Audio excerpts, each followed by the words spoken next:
Что, если я скажу вам, что боль в коленях по утрам– это не приговор, а сигнал тревоги, который ваше тело посылает вам каждый день, а вы просто не знаете, как на него ответить? Большинство людей после 60 просыпаются и первым делом проходят через одно и то же. Осторожно спускают ноги с кровати, нащупывают опору, ждут, пока тело разойдется. Колени скрипят, ноют, будто им не 60, а все 80. И вот что меня больше всего тревожит как врача. Люди принимают это за норму. Говорят себе, ну что поделаешь, возраст. Но это в корне неверно. Утренняя скованность, ноющая боль, ощущение, что коленям нужно полчаса, чтобы проснуться– все это не неизбежность.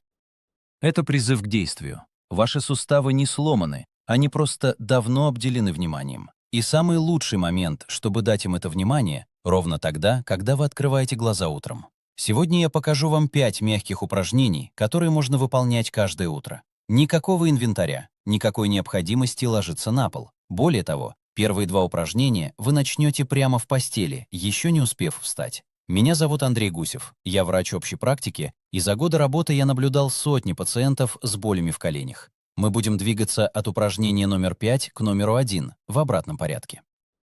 Самое мощное я оставил напоследок, потому что оно воздействует на одну единственную мышцу, о которой почти никто не думает. А именно она – ключ к тому, чтобы ваши колени снова чувствовали себя на 10 лет моложе. Но это еще не все. После упражнений я поделюсь с вами бонусным утренним протоколом. Это 60-секундная привычка, которая смазывает суставы изнутри. Представьте, что вы смазываете заржавевшую петлю маслом. Просто, бесплатно и работает уже с первого утра. Итак, начнем. Переходим к упражнению номер 5 – скольжение пяткой в постели. Начинаем мягко и разумно. Вы только что проснулись. Тело провело без движения 7-8 часов. Суставы холодные.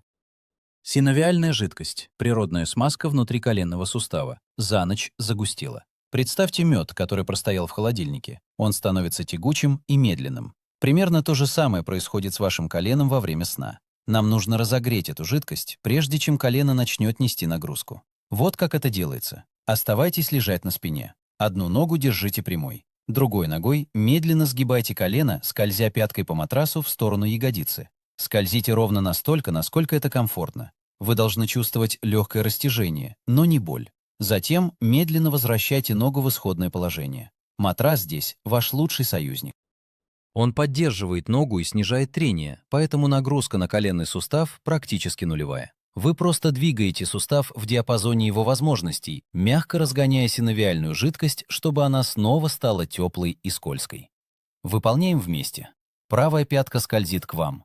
Почувствуйте, как сгибается колено. Идите только туда, где комфортно. И медленно скользите обратно, плавно, без рывков.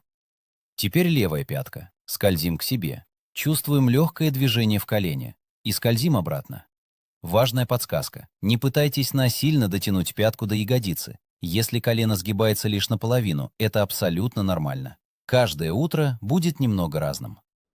В какие-то дни диапазон движения будет больше, в какие-то меньше. Слушайте свое тело. Цель– само движение, а не его глубина. Выполните по 10 повторений на каждую ногу. На это уйдет около 2 минут. Когда вы закончите, вы уже заметите, что колени стали более свободными, теплыми, более готовыми к сотрудничеству. И все это еще не вставая с кровати. Переходим к упражнению номер 4. Мы по-прежнему в постели. Оно называется изометрическое напряжение квадрицепса лежа. Квадрицепс– это крупная мышца на передней поверхности бедра. Именно она поддерживает и защищает коленный сустав. Когда эта мышца сильна и активна, она действует как природный наколенник. Когда она слабая или неактивная, всю нагрузку берет на себя колено. А вот в чем проблема. После ночного сна квадрицепс фактически выключен. Он спит, так же, как только что спали вы. Если встать и пойти на спящем квадрицепсе, коленный сустав принимает весь удар на себя. Именно поэтому первые шаги по утрам болезненны сильнее всего. Нам нужно разбудить эту мышцу до того, как мы встанем. Оставайтесь на спине, ноги прямые. Теперь вдавите заднюю поверхность колена в матрас. Вы должны почувствовать, как мышца на передней поверхности бедра напрягается и твердеет. Если положите руку на бедро, ощутите это сокращение. Удерживайте напряжение 5 секунд. 1, 2, 3, 4, 5. И расслабьтесь. Это одно повторение. Поясню, что только что произошло. Вдавливая колено в матрас, вы активировали квадрицепс, не сгибая сустав вообще. Это называется изометрическим сокращением. Мышца работает, а сустав не двигается. Это самый безопасный и мягкий способ разбудить мышцу, даже при артрите или после эндопротезирования колена. Сделаем еще раз. Вдавливаем, сжимаем. Чувствуем, как напрягается передняя поверхность бедра. Удерживаем. 2, 3, 4, 5 и отпускаем. Когда расслабляетесь, действительно отпускайте полностью. Почувствуйте, как мышцы размягчаются. Выполните по 10 повторений на каждую ногу. Типичная ошибка. Некоторые задерживают дыхание во время напряжения. Пожалуйста, не делайте этого. Дышите нормально. Вдохните и сжимайте на выдохе. Мозгу нужен кислород, особенно с самого утра. Квадрицепс теперь проснулся. Он готов защищать ваше колено, когда вы встанете. Но сначала еще 3 упражнения. Дорогие читатели, прежде чем мы продолжим, у меня к вам небольшая просьба. Если эта информация полезна для вас, или вы знаете кого-то, кто страдает от утренней скованности в коленях, поделитесь этим материалом. Ваше участие помогает другим людям, которым нужны эти упражнения. Спасибо и продолжаем. Теперь нам нужно сесть. Опускаем ноги с кровати. Это упражнение номер 3. Разгибание колена сидя.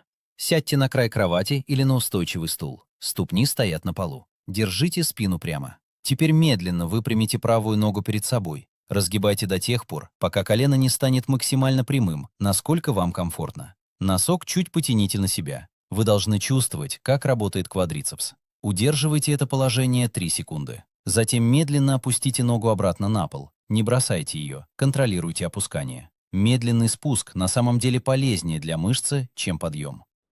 Когда вы сидите, упершись ступнями в пол, а затем выпрямляете ногу, вы задействуете квадрицепс в полном диапазоне движения при очень небольшой нагрузке, лишь вес голени.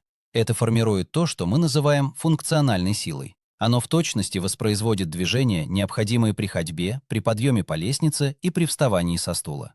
Выполняем вместе. Правая нога вытягивается вперед. Выпрямляем. Чувствуем, как квадрицепс сжимается в верхней точке. Держим. 2, 3. Теперь медленно опускаем. Сопротивляемся силе тяжести. Не даем ноге просто упасть. Теперь левая нога. Вытягиваем, выпрямляем, удерживаем. Чувствуем работу мышцы на передней поверхности бедра и медленно опускаем. Ключевой момент. В самой верхней точке, когда нога прямая, сделайте одно дополнительное, максимальное сокращение квадрицепса, как будто пытаетесь подтянуть коленную чашечку вверх всего на 1 секунду. Это дополнительное усилие в конечной точке физиотерапевты называют терминальным разгибанием колена. Оно нацелено на ту часть квадрицепса, которая слабеет быстрее всего с возрастом, и именно она важнее всего для стабильности колена.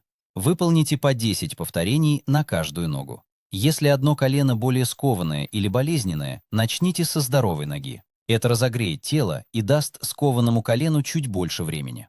Упражнение номер 2. Круговые движения коленями стоя. Теперь мы встаем, но не беспокойтесь, это очень мягко. Мы смазываем коленный сустав так, как не может ни одно прямолинейное упражнение. Встаньте рядом со стеной или позади стула для опоры. Поставьте ноги вместе. Теперь слегка согните колени, буквально на несколько сантиметров. Положите обе ладони поверх коленных чашечек. Теперь начните делать медленные плавные круги коленями. Вправо, вперед, влево, назад, как будто мешаете что-то коленями в кастрюле. Покажу движение. Ладони на коленях. Небольшие круги вправо. Держите круги маленькими. Мы не делаем глубокие приседания. Мы выполняем мягкие вращения. Почувствуйте, как сустав двигается во всех направлениях. Хрящ сжимается и расправляется с каждого угла, распределяя синовиальную жидкость туда, куда нужно. 10 кругов вправо. Затем меняем направление. 10 кругов влево. А вот деталь, которая делает это упражнение по-настоящему эффективным. Во время вращения обращайте внимание на места, где чувствуется скованность или щелчок. Именно там больше всего нужна смазка. Когда найдете такое место, замедлитесь еще больше. Уделите этому месту дополнительное время, не избегайте его, мягко прорабатывайте. Через несколько дней вы заметите, что щелчок или скованность начнут исчезать. Важная оговорка. Если у вас был разрыв мениска или врач запретил вам вращательные движения, пожалуйста, пропустите это упражнение и просто удвойте количество повторений в упражнении номер 3. Для всех остальных Это одно из самых недооцененных упражнений для здоровья коленей. И вот мы добрались до упражнения номер 1. Оно связывает все воедино. Называется оно «Приседание у стены с изометрическим удержанием». Это упражнение воздействует на ту группу мышц, которую почти все старше 60 лет давно усыпили, на медиальную широкую мышцу бедра, или сокращенно MSA-MB. Это каплеобразная мышца на внутренней стороне бедра чуть выше коленной чашечки. Когда она слабеет, коленная чашечка начинает смещаться. Она уходит к наружу при ходьбе или подъеме по лестнице, натирая кость. Это смещение – одна из самых распространенных причин боли в коленях у людей старшего возраста. Укрепление медиальной широкой мышцы бедра возвращает коленную чашечку в правильное положение, и боль значительно уменьшается. Вот как это делается. Встаньте спиной плотно к стене. Ступни должны находиться примерно в 30 сантиметрах от стены. Поставьте их на ширине плеч. Теперь медленно скользите спиной вниз по стене, сгибая колени. Но вот критическое условие. Не опускайтесь глубоко. Мне нужно, чтобы вы остановились, когда колени согнуты примерно на 30 градусов.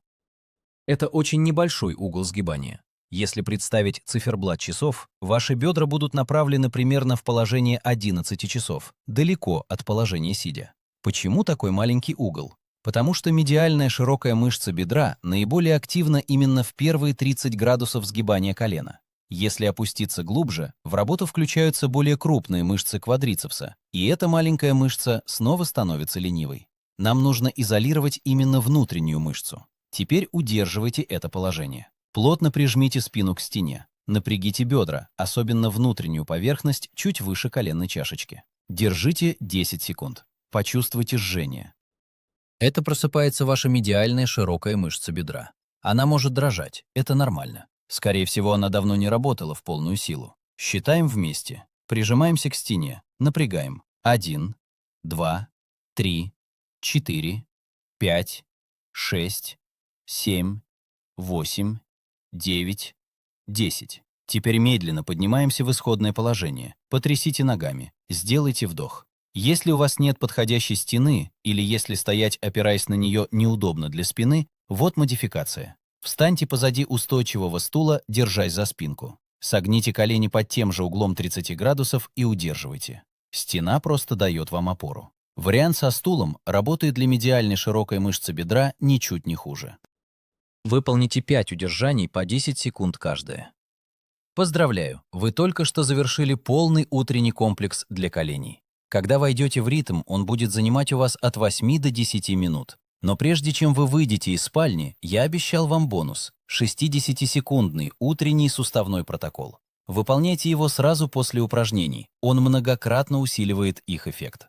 И вот в чем секрет. Хрящ вашего колена не имеет собственного кровоснабжения. Повторю, потому что это невероятно важно. В отличие от мышц, к которым кровь поступает напрямую через артерии и вены, хрящ полностью зависит от синовиальной жидкости, в ней он получает питание. А синовиальная жидкость движется только тогда, когда движется сустав. Именно поэтому наши упражнения так важны. Но есть и второй фактор – гидратация.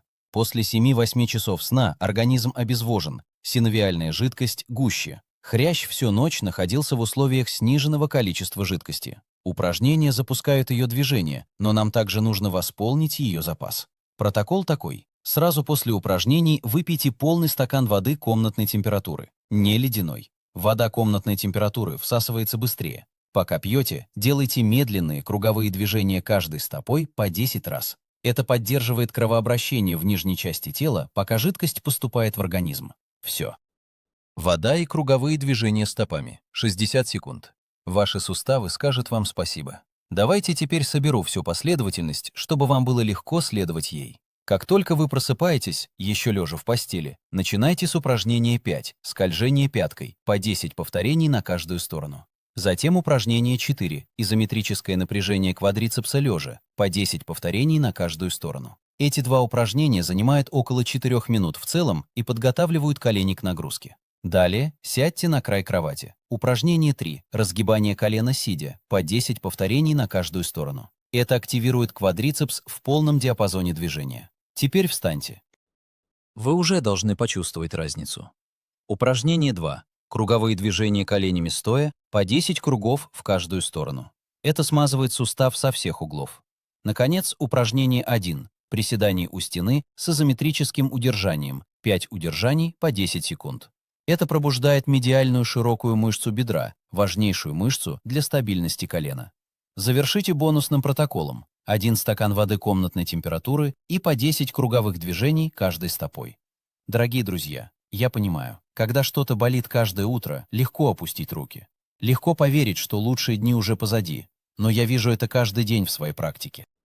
Люди в 70-80, те, кто начинал со скованных, болезненных колен, и уже через 2-3 недели такой утренней рутины они снова ходят уверенно, поднимаются по лестнице вместо лифта, играют с внуками на полу. Позвольте поделиться несколькими историями из практики. Ко мне обратился Виктор из Перми, мужчина 72 лет. Он рассказал, что по утрам ему приходилось буквально держаться за стену, чтобы дойти до ванной. После 3 недель этого комплекса он написал мне, что впервые за несколько лет смог спуститься по лестнице без поручней. А Николай из Воронежа, 68 лет, признался, что уже смирился с тем, что больше не сможет гулять с собакой по утрам. Колени не давали пройти и 100 метров. Через месяц ежедневных упражнений он снова гуляет по часу. Это не чудо, это физиология. Ваши колени не сломаны, они просто давно обделены вниманием, и начиная с завтрашнего утра это изменится. Вот мой вам вызов. Попробуйте этот комплекс 7 утренних раз подряд. Всего 7. Отметьте в календаре. А через эти 7 дней возвращайтесь и расскажите мне, как вы себя чувствуете. Уменьшилась ли скованность? Заметили ли разницу на 3-й или 4-й день? Я читаю каждый отзыв, и ваши успехи мотивируют других людей, которые только начинают этот путь. Берегите свои колени, и они позаботятся о вас. До встречи.